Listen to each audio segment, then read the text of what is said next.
much, Tom. I'm Jamie Gillespie.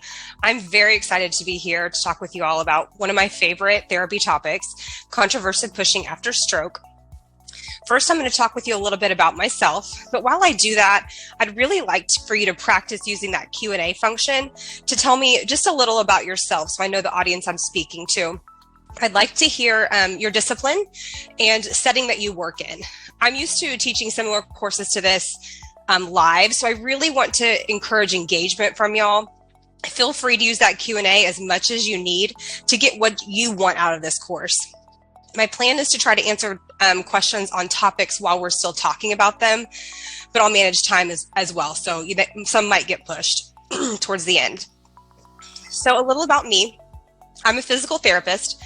I've been practicing in inpatient rehab since graduation in 2010, so for about 12 years. 10 of those are on the stroke-specific team at Baylor Scott & White Institute for Rehabilitation in Dallas. Going into physical therapy, I knew I wanted to treat patients who had stroke. So when I landed this job, it really felt like my dream job, and it was, but it opened so many more doors than I anticipated, with experience in research, program development, education, quality improvement, mentorship, all those types of things. During my time as a clinician, management of contraversive pushing became a big passion project for me, leading to lots of program development, conference presentations, and research. So over the years, I've kind of put together the work and research to be able to bring what we're going to talk about today. So essentially, I've done the work so y'all don't have to. So last year, all this experience dabbling in research with my time at BIR afforded me the opportunity to take a new inpatient research physical therapist position where I have kind of one foot in the clinic and one foot in research.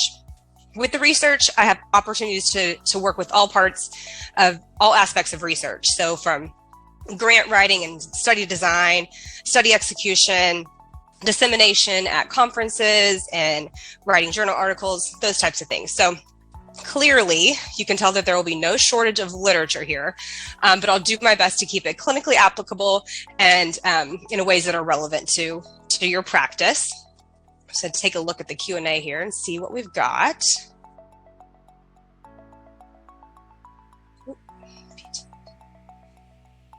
Great.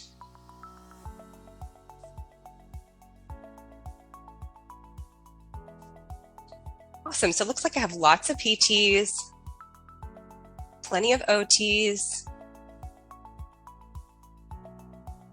Fantastic. And kind of across the spectrum of years of experience as well. So super awesome. Some home health, some skilled nursing, lots of inpatient rehab specific. Okay, great. So I've got a great mix of audience here. So use this Q&A function as much as you'd like to suggestions, things that might work for you, or questions you might have. Okay, objectives here on your screen. So we're going to start with kind of discussing what contraversive pushing is, and then talk about a little bit about the pathophysiology. We'll talk about prevalence of pushing, expected outcomes, and then how this is going to affect our management of this population in a rehab setting. Talk about research available, of course, for treatment on contraversive pushing and how we apply that research to demonstrate techniques to have effective treatment sessions. There we go.